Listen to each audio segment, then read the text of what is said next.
Hello class. आज हम आपको इस वीडियो में पत्र लेखन के विषय पे बताने वाले हैं। तो पत्र लेखन क्या होता है? पत्र लेखन एक कला है जिसमें ना कोई आडंबर होता है और ना ही कोई दुराव छिपाव। हम निसंकोच भाव से अपने मनोभावों को दूसरों तक प्रकट कर देते हैं। एक आदर्श पत्र के गुण क्या होते हैं? एक आदर्श पत्र में निम्नलिखित गुण होने चाहिए। नंबर 1, पत्र बातचीत की शैली में लिखा जाना चाहिए, मतलब कि जो सामान्य भाषा है या सामान्य बोलचाल है उसमें लिखा जाना चाहिए। ऐसा प्रतीत हो हम लेखक से बात कर रहे हैं। पत्र निष्कपट भाव से लिखना चाहिए, उसमें किसी प्रकार का आडंबर नहीं होना चाहिए।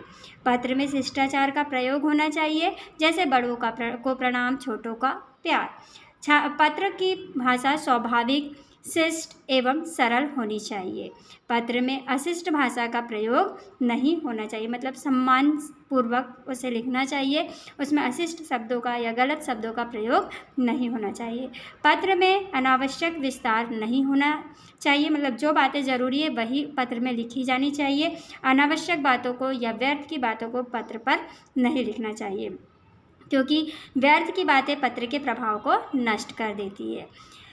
पत्र में अनावश्यक विस्तार नहीं होना चाहिए। पत्र में पता, संबोधन, अभिवादन, समाप्ति सुस्पष्ट होना चाहिए, मतलब जैसे आप पत्र को लिखना शुरू करते हैं वहाँ से लेकर उसको खत्म करने तक पत्र पूरा सुस्पष्ट होना चाहिए। लिखावट सुंदर एवं स्पष्ट होनी चाहिए। पत्र के प्रकार। पत्र 2 प्रकार के होते हैं। पत्र के प्रकार। विषय, संदर्भ एवं व्यक्ति के अनुसार पत्र कई प्रकार के होते हैं, किंतु मुख्यतः पत्र 2 प्रकार के होते हैं। नंबर 1, अनौपचारिक पत्र। नंबर 2, औपचारिक पत्र। अनौपचारिक पत्र, इन्हें पारिवारिक पत्र या व्यक्तिगत पत्र भी कहते हैं। इनकी विषय वस्तु निजी या घरेलू होती है। इन पत्रों की भाषा शैली में कोई औपचारिकता नहीं होती है। नंबर 2, औपचारिक पत्र, इन्हें सरकारी या गैर सरकारी संदर्भ में लिखा जाता है। इसे औपचारिक पत्र कहते हैं। इसमें व्यावसायिक, कार्यालयीय एवं सामान्य जीवन व्यवहार के संदर्भ में लिखे जाने वाले पत्र आते हैं। इनकी भाषा शैली का स्वरूप निश्चित होता है। इनके भी 2 प्रकार होते हैं, सरकारी, अर्ध सरकारी एवं व्यावसायिक पत्र। दूसरा, सामान्य जीवन व्यवहार तथा अन्य विशिष्ट संबंध के पत्र। तो आज हम यहाँ पे आपको कुछ औपचारिक पत्रों को दिखाने वाले हैं। पहला है हमारा औपचारिक पत्र अथवा कार्यालयीन पत्र पे। नंबर 1, आपका नाम अमीघा है। आप शासकीय उच्चतर माध्यमिक शाला कुंडम में कक्षा 10वीं में अध्ययनरत है। दुर्घटनाग्रस्त होने की वजह से आप शाला में उपस्थित नहीं हो सकती, अतः 7 दिन के अवकाश हेतु अपने प्राचार्य को आवेदन पत्र लिखिए। तो ये एक औपचारिक पत्र है। तो औपचारिक पत्र में आप जैसे ही शुरू करेंगे तो आपको लिखना है सेवा में, ठीक है। प्रधानाचार्य, सेवा में के बाद आप यहाँ से पूरी लाइन छोड़ देंगे, उसके नीचे लिखेंगे प्रधानाचार्य, उसकी भी लाइन आप छोड़ देंगे, उसके जस्ट नीचे लिखेंगे शासकीय उच्चतर माध्यमिक शाला। यहाँ पे आपको स्कूल का नाम दिया हुआ है, एड्रेस भी आपको दिया हुआ है। एड्रेस है कुंडम, जबलपुर, मध्य प्रदेश। ये लाइन जैसी दी हुई है आपको वैसे ही छोड़ते हुए चलनी है। उसके नीचे आपका विषय रहेगा, जहाँ पे आपने सेवा में लिखा है उसके बिल्कुल नीचे आपको विषय लिखना है। विषय है 7 दिन के अवकाश हेतु आवेदन पत्र। उसी के नीचे आपको लिखना है महोदय, ठीक है, और महोदय की लाइन भी आपको पूरी छोड़ देना है। और फिर जहाँ पे आपने प्रधानाचार्य लिखा है उसी की लाइन से, उसी के सीधे नीचे आपको लिखना है सविनय निवेदन है कि कल शाला से घर आते समय मैं दुर्घटनाग्रस्त हो गई। सामने से आती कार से टकराने के कारण मुझे गंभीर चोट आ गई है, जिसकी वजह से मैं शाला में उपस्थित होने में असमर्थ हूँ। अतः मुझे दिनांक 3/5/2020, जो भी डेट आपकी प्रेजेंट में रहेगी वो आपको डालनी है, से जो भी डेट है आपकी 3 दिन पे, वो 7 दिन पे हो रही है वो लिखना है, तक 7 दिनों का अवकाश देने की कृपा करेंगे।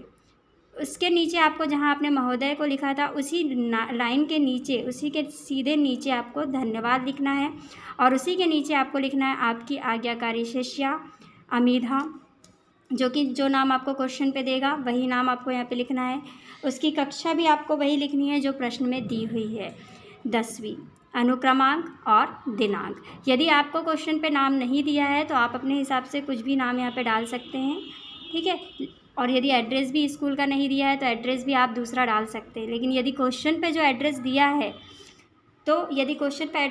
तो आपको क्वेश्चन जब आप उसका हल करेंगे या उसका उत्तर लिखेंगे तो आपको वही एड्रेस और वही नाम डालना है जो प्रश्न में दिया हुआ है। यहाँ आप देख सकते हैं औपचारिक पत्र का फॉर्मेट क्या होता है। आपको शुरू करना है सेवा में, ये लाइन छोड़ देनी है। फिर उसके नीचे लिखना है प्रधानाचार्य, उसके नीचे उसकी लाइन भी छोड़ना है और उसके नीचे लिखना है स्कूल का नाम, शासकीय उच्चतर माध्यमिक शाला, ऐसे। और इसके नीचे भी कॉमा लगाकर आपको इसके नीचे लिखना है एड्रेस, कुंडम, जबलपुर, मध्य प्रदेश। इसके नीचे अब आप यहाँ से शुरू नहीं करेंगे विषय, आप शुरू करेंगे सेवा की नीचे से, मतलब कि सेवा जिस स्पेस में, यहाँ से देखिए ये सेवा के जस्ट ऐसे नीचे आपको लिखना है विषय। जो विषय आपको दिया हुआ है 7 दिन की छुट्टी के 7 दिन के अवकाश हेतु प्रार्थना पत्र। फिर यहीं पर आपको इसी के नीचे से शुरू करना है महोदय। फिर आपको सविनय निवेदन शुरू करना है, ये प्रधानाचार्य कुंडम जो आपने लिखा है यहाँ से सविनय निवेदन है कि यहाँ से आपका पूरा मैटर रहेगा, 1 लाइन 2 लाइन जितना भी है। फिर यहीं पर आपको लाइन छोड़कर पैराग्राफ चेंज करके लिखना है अतः, ठीक है। इसी के नीचे से आपको लिखना है अतः। फिर जब ये लाइन आपकी कंप्लीट हो जाए तो फिर आप विषय वाली लाइन को लेकर उसके नीचे से लिखेंगे धन्यवाद। इसी के नीचे लिखेंगे आपकी आज्ञाकारी शिष्या या शिष्य जो भी है, आज्ञाकारी शिष्या, क्योंकि यहाँ पे लड़की है इसलिए शिष्या। उसका नाम रहेगा, उसकी कक्षा, अनुक्रमांक और नीचे रहेगी दिनांक। तो ये होता है आपका औपचारिक पत्र का फॉर्मेट, ये आप यहाँ पर देख सकते हैं। ऐसे नहीं करना है कि यहाँ पे आपने शाला का नाम लिखा और इसी के आगे से आप एड्रेस डाल दें, नहीं। इसमें जैसा आपको फॉर्मेट मैंने बताया है आपको वैसे ही पत्र को लिख कर आना है। दूसरा पत्र है हमारा प्रदेश व्यापार विभाग द्वारा फ़ोन पर होने वाले व्यय के लिए सीमा निर्धारित करने के संदर्भ में परिपत्र जारी कीजिए। परिपत्र जारी करना है किसके बारे में? व्यापार विभाग द्वारा, प्रदेश व्यापार विभाग द्वारा फ़ोन पर होने वाले व्यय पर आपको क्या करना है? सीमा निर्धारित करने के संदर्भ में परिपत्र जारी करना है, पत्र लिखना है। तो ये दिया हुआ है आपको प्रदेश व्यापार विभाग, तो यही आपका आ जाएगा प्रदेश व्यापार विभाग, भोपाल मध्य प्रदेश। पत्रांक आप यहाँ पे डाल सकते हैं, ठीक है। उसके नीचे दिनांक जो आपको ठीक लगती है वो आप यहाँ पे डाल देंगे। फिर आपका आता है विषय। विषय क्या है? फ़ोन पर होने वाले व्यय के लिए सीमा निर्धारित करना, ठीक है, यही आपका विषय है। तो विषय हो गया फ़ोन पर होने वाले व्यय के लिए निर्धारित सीमा परिपत्र, ठीक है। उसके नीचे से आप मैटर शुरू करेंगे। प्रदेश व्यापार विभाग के कार्यालयों में फ़ोन पर होने वाले व्यय पर विचार कर निर्णय लिया है कि फ़ोन पर व्यय की सीमा 3000 प्रति माह होगी। यह निर्णय तत्काल प्रभाव से लागू होगा। और नीचे आ जाएंगे हस्ताक्षर जो परिपत्र जारी कर रहा है उसके। ये हमारा सेकंड क्वेश्चन था। तो ऐसे ही कुछ औपचारिक पत्र मैं आपको और आगे दिखा रही हूँ। अगला पत्र है सड़क चौड़ीकरण के नाम पर पेड़ों की अंधाधुंध कटाई कर हरियाली को नुकसान पहुंचाया जा रहा है। ध्यान आकर्षण कराते हुए दैनिक पत्र के संपादक को एक पत्र लिखना है। दैनिक पत्र के संपादक को पत्र लिखना है, तो ये भी एक औपचारिक या कार्यालयीन पत्र है। तो इसका उत्तर है प्रति। उसके नीचे लिखेंगे किसको लिख रहे हैं हम? संपादक को। तो संपादक किसके संपादक को? दैनिक भास्कर के। तो दैनिक भास्कर, भोपाल मध्य प्रदेश। विषय क्या है? वृक्षों की अंधाधुंध होती कटाई के संबंध में। नीचे आ जाएगा महोदय, जैसा कि आपको मैंने फॉर्मेट बताया है ये वैसे ही रहेगा। मैं आपके प्रतिष्ठित समाचार पत्र के माध्यम से वन विभाग के अधिकारियों का ध्यान आकर्षण वृक्षों की अंधाधुंध कटाई की ओर कराना चाहता हूँ। शहर में इन दिनों सड़क चौड़ीकरण का कार्य जोर शोर से चल रहा है। इस विकास कार्य में सड़क की परिधि में आने वाले बड़े छायादार वृक्षों को भी काटा जा रहा है। वर्षों पुराने इन वृक्षों के काटने से पर्यावरण को नुकसान पहुंच रहा है। यह अपूरणीय क्षति है। शाम होते ही कटाई शुरू होती है तथा अधिकांश लकड़ियां अवैध रूप से कहीं और पहुंचा दी जाती हैं। ऐसा प्रतीत होता है कि इस कार्य में लकड़ी माफिए भी संलग्न हैं। अतः आपसे अनुरोध है कि इस समस्या को अपने समाचार पत्र में स्थान देकर संबंधित अधिकारियों का ध्यान आकर्षित कराने की कृपा करें, जिससे इस कटाई व पर्यावरण को होने वाले नुकसान को रोका जा सके। धन्यवाद। प्रार्थी नाम यहाँ पे नहीं दिया हुआ था, तो नाम आप कुछ भी लिख सकते हैं, एड्रेस और दिनांक। ठीक है, चलिए आगे बढ़ते हैं। जबलपुर नगर निगम के स्वास्थ्य अधिकारी को पत्र लिखकर उनसे अपने मोहल्ले की सफाई कराने का अनुरोध कीजिए। ये भी एक आपका कार्यालयीन पत्र है। तो इसकी शुरुआत होती है, सेवा में स्वास्थ्य अधिकारी, नगर निगम, जबलपुर, मध्य प्रदेश। विषय, मोहल्ले की सफाई करवाने के संबंध में। महोदय, मैं आर्या त्रिपाठी, इसमें नाम नहीं दिया था, संतोषी नगर में की रहवासी हूँ तथा आपका ध्यान अपने मोहल्ले की सफाई संबंधी समस्याओं की ओर आकर्षित कराना चाहती हूँ। हमारे क्षेत्र में नगर निगम का जो सफाई कर्मचारी है विगत 7-8 दिनों से नहीं आ रहा है। चारों तरफ गंदगी फैली है।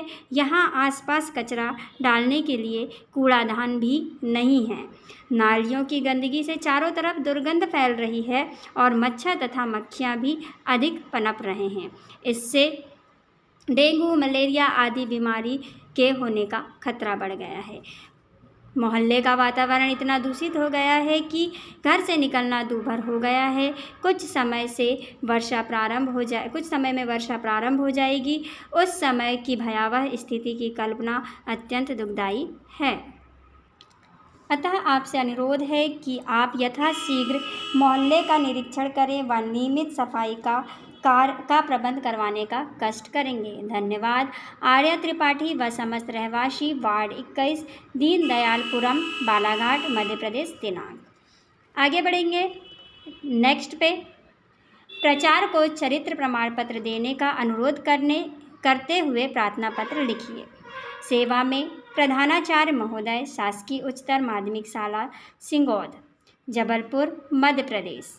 विषय, चरित्र प्रमाण पत्र देने के लिए अनुरोध। महोदय, सविनय निवेदन है कि मैं सन डाल देंगे आप यहाँ पर जिस भी सत्र का है।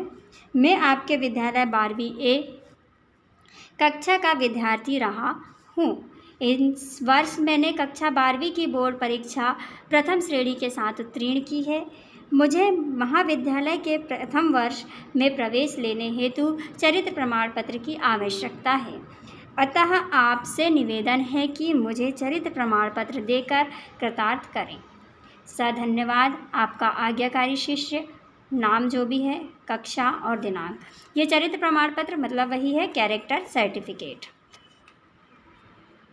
नेक्स्ट है हमारे पास में क्वेश्चन, परीक्षा काल में ध्वनि विस्तारक यंत्र पर रोक लगाने हेतु जिलाधीश को एक प्रार्थना पत्र लिखिए। आंसर है, प्रति जिलाधीश महोदय, जबलपुर, मध्य प्रदेश। विषय, परीक्षा काल में ध्वनि विस्तारक यंत्र पर रोक लगाने हेतु प्रार्थना पत्र। ध्वनि विस्तारक यंत्र मतलब कि लाउड स्पीकर। महोदय, विनम्र निवेदन है कि आजकल बोर्ड की परीक्षाएं चल रही हैं। हम सभी अपनी अपनी परीक्षा की तैयारी में अध्ययनरत हैं। आजकल शहर में ज़ोर ज़ोर की आवाज़ में लाउड स्पीकर बजते रहते हैं, जिससे हम लोगों के अध्ययन में व्यवधान पड़ता है।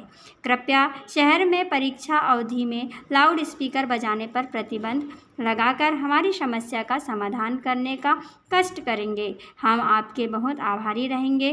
धन्यवाद। प्रार्थीगढ़ शासकीय उच्चतर माध्यमिक विद्यालय पाटन जबलपुर। दिनांक जो भी आपको डालनी है वो डाल सकते हैं। नेक्स्ट देखते हैं।